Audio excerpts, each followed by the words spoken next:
Hi అండి, welcome back to our channel అమ్మ చేతి కమ్మని వంట. ఇవాళ రెసిపీ వచ్చేసి బెల్లం అప్పాలు. ఈ బెల్లం అప్పాలు పైన క్రిస్పీగా లోపల సాఫ్ట్గా చాలా బాగుంటాయండి. హనుమాన్ జయంతి వస్తుంది కదండి, ఆంజనేయ స్వామి వారికి ఈ అప్పాలు అంటే చాలా ఇష్టం. ఇంకా ప్రిపేర్ చేయాలో చూసేద్దాం రండి. ముందుగా ఒక మిక్సింగ్ బౌల్లోకి 1 కప్పు వరిపిండి, 1 కప్పు బొంబాయి రవ్వ, 1 కప్పు గోధుమ పిండి, కొద్దిగా సాల్ట్ను వేసి ఒకసారి కలిపేసి అలా ఉంచేసేయండి పిండిని.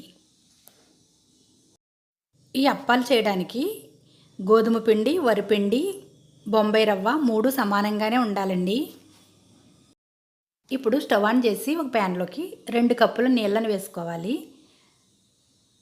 అదే కప్పుతో 2 కప్పుల బెల్లాన్ని వేసి కరగనివ్వాలి. బెల్లం పాకం ఏమీ రావక్కర్లేదండి, జస్ట్ బెల్లం కరిగితే సరిపోతుంది. మనం బెల్లం 2 కప్పులు వేసాం కాబట్టి 2 కప్పుల వాటర్ అయితే కరెక్ట్గా సరిపోతుందండి. ఈ బెల్లం ఈ విధంగా కరిగిన తర్వాత 1/2 టేబుల్ స్పూన్ యాలకుల పొడి, 2 టేబుల్ స్పూన్స్ నెయ్యిని వేసి ఒకసారి కలపండి. ఇప్పుడు పిండిని వేస్తూ కలుపుతూ ఉండాలి.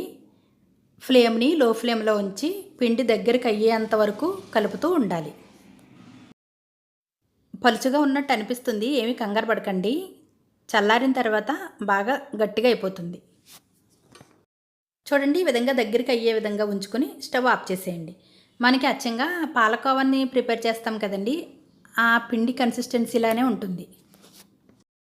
పిండి చల్లారిన తర్వాత మనం చపాతీ పిండిని ఏ విధంగా కలుపుతామో అదేవిధంగా చేత్తో కలుపుకోవాలి. అలా కలపడం వల్ల మనకి అప్పాలు క్రాక్స్ రాకుండా ఉంటాయి.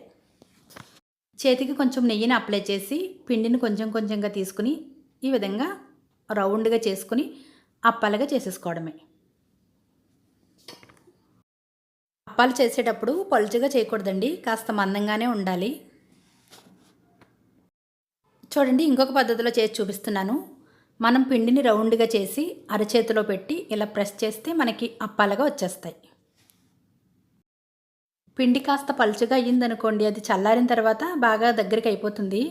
అదేవిధంగా ఒకవేళ మీకు గట్టిగా అనిపించింది అనుకోండి పిండి, అప్పుడు కాసన్ని పాలను వేసుకుంటే, నీళ్ళను కానీ పాలను కానీ వేసుకుంటే పిండి కాస్త మనకి కన్సిస్టెన్సీ అనేది బాగుంటుంది.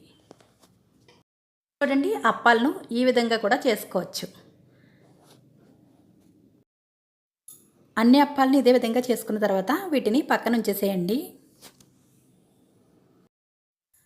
ఇప్పుడు డీప్ ఫ్రైకి సపరేట్గా ఆయిల్ వేసి ఆయిల్ హీట్ అయిన తర్వాత ఈ అప్పాలను ఒక్కొక్కటిగా వేసి వేయించుకోవాలి. అప్పాలను వేసిన వెంటనే గరిటె పెట్టేయకండి, అవి విడిపోయినట్టు అయిపోతాయి.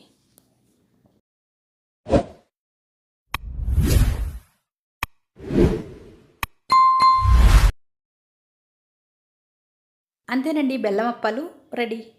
మనకి స్వీట్ తినాలి అనిపించినప్పుడు, పండగలప్పుడు, పూజలప్పుడు చక్కగా ఇంట్లో ఉన్న వాటితోనే చాలా ఈజీగా ప్రిపేర్ చేసేసుకోవచ్చు. ఈ విధంగా ప్రిపేర్ చేసిన అప్పాలు 2-3 రోజుల వరకు ఉంటాయండి, పాడవ్వవు. మీరు కూడా ఈ విధంగా అప్పాలను చేసి ఆంజనేయ స్వామి వారి దగ్గర పెట్టేసేయండి. నేనైతే ఈ అప్పాలు ప్రిపేర్ చేసిన వెంటనే ఆంజనేయ స్వామి వారి దగ్గర ప్రసాదం పెట్టేశానండి, అందుకే తమలపాకులు తీయలేదు. ఈ అప్పాలని ఈ విధంగా ప్రిపేర్ చేసిన తర్వాత మనం సూది దారంతో మాల కింద గుచ్చి దండ కింద వేయొచ్చండి, లేదంటే మనం విడిగా ఇలా అయినా పెట్టేసుకోవచ్చు. ఈ వీడియో కనుక మీకు నచ్చినట్లయితే లైక్ చేయండి, సబ్స్క్రైబ్ చేయండి, మీ ఫ్రెండ్స్కి షేర్ చేయండి. Thanks for watching.